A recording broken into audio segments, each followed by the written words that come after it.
Right. మొన్న సహస్ర అనే బాలికని 10-11 ఏళ్ల బాలికని చంపినటువంటి దుర్మార్గుడికి ఎటువంటి శిక్ష పడుతుంది? సో కూకట్పల్లిలో ఎంత దారుణంగా చంపేశాడు. మొత్తం 2 తెలుగు రాష్ట్రాల్లో సంచలనంగా మారింది ఆ మర్డర్. చిన్న ఒక క్రికెట్ బ్యాట్ కోసం, తర్వాత లోపల ఉండే కొన్ని డబ్బుల కోసం ఒక 10th క్లాస్ చదివేటువంటి ఒక 14 ఏళ్ల బాలుడు ఎంత దారుణానికి ఒడిగట్టాడు. అత్యంత కిరాతకంగా, అమానవీయంగా, అత్యంత పాశవికంగా ఆ అమ్మాయిని మొత్తం అసలు కత్తిపోట్లు, ఒక 10-20 కత్తిపోట్లు పొడిచి మరీ చంపేశాడు.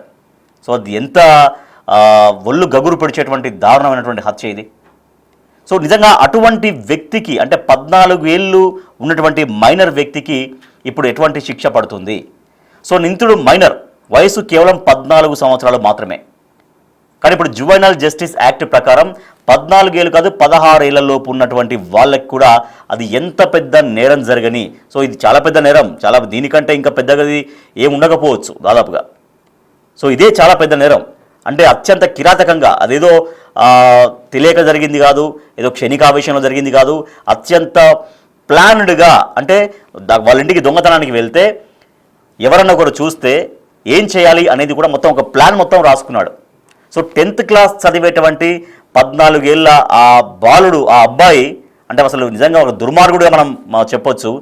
కానీ 14 ఏళ్ళు ఉన్నటువంటి ఆ స్టూడెంట్, అంటే రెగ్యులర్గా క్రైమ్ సిరీస్ చూడడం, క్రైమ్ వెబ్ సిరీస్, తర్వాత క్రైమ్ కంటెంట్ టీవీల్లో కానీ లేకపోతే ఓటీటీ ప్లాట్ఫామ్స్లో కానీ, ఎక్కడ మామూలుగా కొన్ని టీవీ ప్రోగ్రామ్స్లో ఉండేటువంటి క్రైమ్ ఎలిమెంట్స్ కానీ దాన్ని చూసి చూసి చూసి చూసి మొత్తం తల మొత్తం బుర్ర మొత్తం క్రైమ్ ఎట్లా చేయాలి, క్రైమ్ ఎట్లా చేసి దొరకకుండా ఎట్లా తప్పించుకోవాలి అనేది టీవీలలో లేదంటే ఆ ప్రోగ్రామ్స్లో ఎట్లా చేయాలి, ఏంది ఎట్లా చేశారని మాత్రమే జనరల్గా ఒక నాలెడ్జ్ దొరుకుతుంది. ఇటువంటి వాళ్ళకి, ఇటువంటి నేచర్ ఉన్న వాళ్ళకి అటువంటి నాలెడ్జ్ దొరుకుతుంది. కానీ చట్టం ఒకటి ఉంటుంది, చట్టానికి పట్టుబడతారు, చట్టానికి పట్టుబడితే శిక్షకు గురవుతారు అనేది ఏమాత్రం ఆలోచించకుండా అత్యంత అమానవీయంగా ఆ అమ్మాయి పైన ఒక 10-20 కత్తిపోట్లు పొడిచి చంపేశాడు. సో నిజానికి మరి 14 ఏళ్ళు మైనర్, కానీ జువైనల్ జస్టిస్ యాక్ట్ ప్రకారం 16 ఏళ్ళ లోపు ఎంత పెద్ద నేరం పాల్పడినా కూడా కేవలం 3 సంవత్సరాలు మాత్రమే శిక్ష ఉండడం అనేది ఇది చట్టంలో ఉన్నటువంటి విషయం. ఇది కేవలం 3 సంవత్సరాలు మాత్రమే శిక్ష అర్హులు. అది ఎంత పెద్ద నేరం కానీ, ఎంత పెద్ద నేరం అయినా ఇదే పెద్ద నేరం. మనం చూడవచ్చు ఆ బ్యాట్ కోసం వాళ్ళ ఇంట్లోకి, పక్క ఇంట్లో నుంచి పైనుంచి గోడలు దూకి లోపలికి ఎంటర్ అయ్యాడు. లోపలికి ఎంటర్ అయిన తర్వాత తను ఏం చేయాలనుకున్నాడు, ఆ బ్యాట్ తీసుకున్నాడు. తర్వాత అక్కడ ఇంట్లో ఉన్నటువంటి కొన్ని డబ్బులో ఏవో కూడా తీసుకున్నాడు. తర్వాత తిరిగి వెళ్ళే క్రమంలో ఆ అమ్మాయి వెంటనే చూడడంతో ఆ అమ్మాయి పైన అటాక్ చేశాడు. తన వెంట తెచ్చుకున్నటువంటి కత్తితో అత్యంత అమానవీయంగా, చాలా క్రూరాతి క్రూరంగా చంపేశాడు ఆ కిల్లర్. సో కానీ ఇప్పుడు కిల్లర్ వయస్సు మాత్రం 14 సంవత్సరాలు. సో ఇప్పుడు ఏమంటున్నారు, అతన్ని ఉరి తీయాలి, అతన్ని చంపాలి, నడి రోడ్డు పైన ముక్కలు చేయాలనేది జనరల్గా చాలామంది రియాక్ట్ అవుతున్నటువంటి విషయం. ఎందుకంటే అంత దారుణమైనటువంటి నేరానికి ఒడిగట్టాడు.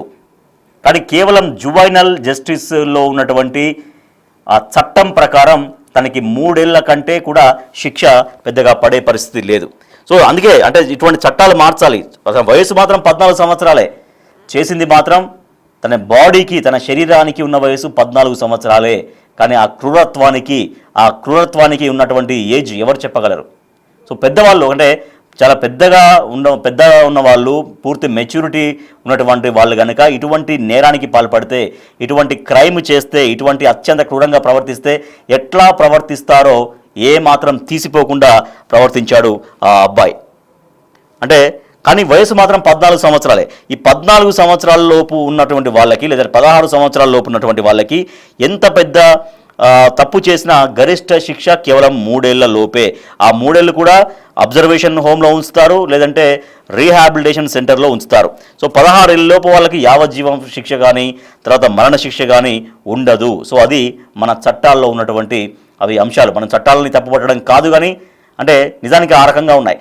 మరి అంటే అప్పుడు ఆ రకమైనటువంటి నేరాలు ఎందుకు పెట్టారు, ఆ రకమైనటువంటి చట్టాలు ఎందుకు పెట్టారంటే జనరల్గా 14-16 ఏళ్ల లోపు పిల్లలు 14, 16లో పిల్లలు ఏదో చిన్న చిన్న తప్పులు చేస్తుంటారు, చిన్న చిన్న పొరపాట్లు చేస్తుంటారు, చిన్న చిన్న నేరాలు చేస్తుంటారు అన్నటువంటి ఉద్దేశంతో సో వాళ్ళని ఎక్కువగా శిక్షించడం తగదు కాబట్టి ఏవైనా చిన్న చిన్న తప్పులు, చిన్న చిన్న పొరపాట్లు, చిన్న చిన్న నేరాలు చేస్తే తమను తాము కరెక్ట్ చేసుకుంటారు భవిష్యత్తులో రాబోయే రోజుల్లో అన్నట్టుగా అందుకోసం జువైనల్ జస్టిస్ యాక్ట్ తీసుకొచ్చారు. కానీ ఇప్పుడు దానికోసం ఆ జువైనల్ జస్టిస్ యాక్ట్లో ఉన్నటువంటి నేరాలు, చిన్న చిన్న నేరాలు చేస్తే ఆ రకంగా శిక్షించి తర్వాత వాళ్ళని కౌన్సిలింగ్ చేయడం అట్లా ఉంటుంది. కానీ ఇప్పుడు ఇంత పెద్ద నేరం చేసినా కూడా అత్యంత క్రూరంగా అసలు ఏ మాత్రం కనికరం లేకుండా చాలా దారుణంగా, అత్యంత దారుణంగా చంపేసినటువంటి ఈ కిల్లర్కి కూడా సేమ్ ఇదే జువెనల్ యాక్ట్ వర్తిస్తుంది అంటే చాలామంది దీన్ని తప్పుపడుతున్నారు. అంటే చట్టాల్లో మార్పులు రావాలి, నేరాన్ని బట్టి, వయసుని బట్టి కాదు, ఏజ్ను బట్టి కాదు, వయసుని బట్టి కానే కాదు, నేర తీవ్రతను బట్టి చట్టాలు మార్చాల్సినటువంటి అవసరం ఉంటుందనేది వాళ్ళ జనం చేస్తున్నటువంటి డిమాండ్. సో ఇప్పుడు ఉన్నటువంటి చట్టాల ప్రకారం ఏ యాక్ట్ ప్రకారం కేసులు పెట్టినా కూడా జస్ట్ 3 ఏళ్లలోనే బయటకు రావచ్చు ఆ సహస్ర కేసు కిల్లర్. సో ఈ యాక్ట్లో మార్పులు తీసుకురావాలనేది పలువురు డిమాండ్ చేస్తున్నారు, విజ్ఞప్తి చేస్తున్నారు. చేసిన నేరము వారి ప్రవర్తన బట్టి శిక్షలు వేయాలనేది డిమాండ్ చేస్తున్నారు. సో ప్రస్తుతం మనతో మాట్లాడేందుకు న్యాయవాది అరుణ్ కుమార్ ఉన్నారు లైన్లో. అరుణ్ కుమార్ గారు నమస్తే. అరుణ్ కుమార్ గారు, సహస్ర మర్డర్ కేసుల విషయంలో ఆ కిల్లర్కి వాళ్ళ జువెనల్ యాక్ట్స్ వర్తిస్తే అంటే కేవలం 3 ఏళ్లలోపే శిక్ష ఉంటుందా, లేకపోతే వయసును బట్టే శిక్షణ, నేరాన్ని బట్టి శిక్షణ? భారత నేర స్మృతి, భారత శిక్షా స్మృతి ఉద్దేశం తప్పు శిక్షించడం కాదు, తప్పు పరివర్తన తీసుకోవాలి. జువెనైల్స్ అంటే 18 సంవత్సరాల లోపల ఉన్న వ్యక్తి జువెనైల్ గా ట్రీట్ చేయబడతారు. ఒక్కొక్కసారి 16 నుంచి 18 సంవత్సరాలు అంటే ఈ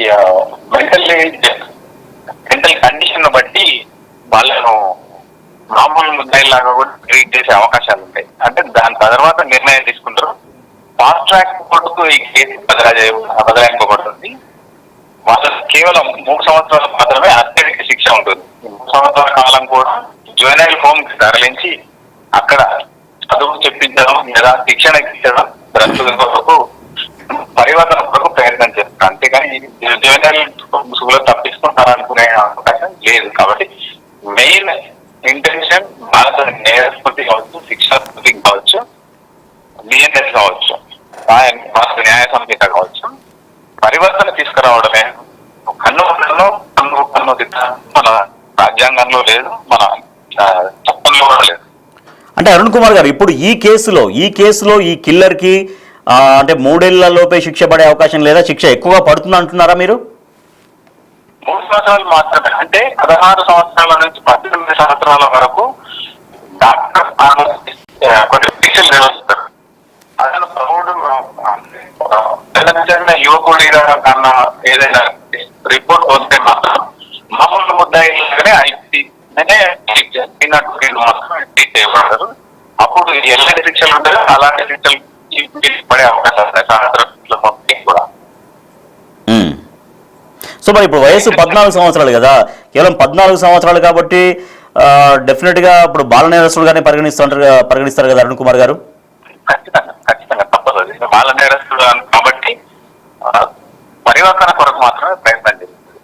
ముందు శిక్ష నిరూపితం కావాలి.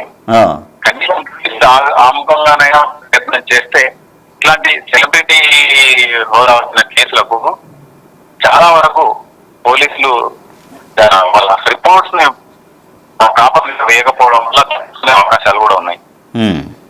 అంటే అరుణ్ కుమార్ గారు, జనరల్గా చట్టాన్ని మనం ఇక్కడ మాట్లాడంగా చట్టం గురించి మనం తప్పు మాట్లాడడం కాదు, కానీ అంటే బాల నేరస్తులకి ఈ రకంగా కేవలం 3 ఏళ్లలోపు అంటే ఏదో చిన్న చిన్న నేరాలు చేస్తారేమో, చిన్న పొరపాట్లో తెలుసో తెలియక చేస్తారు కాబట్టి అందుకోసం అనేది ఈ రకమైన యాక్ట్స్ పెట్టి ఉంటారు. కానీ ఇంత క్రూరంగా, ఇంత రాక్షసంగా, మొత్తం పూర్తి కాన్షియస్తో అత్యంత కిరాతకంగా చంపే వాళ్ళకు కూడా అదే చట్టాలు వర్తించడానికి చాలా మంది తప్పు పడుతున్నారు అరుణ్ కుమార్ గారు. వాస్తవం కావచ్చు, పరిస్థితుల ప్రకారం మనం రాజ్యాంగం అనేది మార్పులోకి అయ్యేది. చట్టాలు రాజ్యాంగం ఉంటాయి కాబట్టి ఉన్నాయి. అంటే ఉన్న విషయం చెప్తున్నాను నేను. చట్టసభలకు చదువుకు న్యాయ కానీ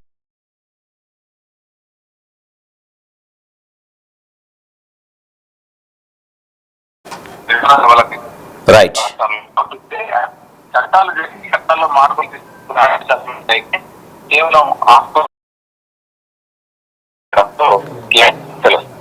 right, thank you Arun Kumar గారు. ఎస్, ఇక 14 ఏళ్ల బాలుడు ఎంత దారుణంగా చంపేశాడు అంటే సహస్రని చాలా ఇష్టారీతిన, అంటే ఏ మాత్రం కనీస కనికరం లేకుండా. ఇప్పుడు ఆ అమ్మాయి ఖచ్చితంగా పెనుగులాడి ఉంటుంది, వేడుకొని ఉంటుంది, నన్ను చంపొద్దు, నన్ను వదిలే అంటూ వేడుకొని ఉంటుంది. అయినా కూడా ఏమాత్రం కనికరం చూపకుండా ఒక రాక్షసుడిగా మారినటువంటి 14 ఏళ్ల బాలుడు అత్యంత దారుణంగా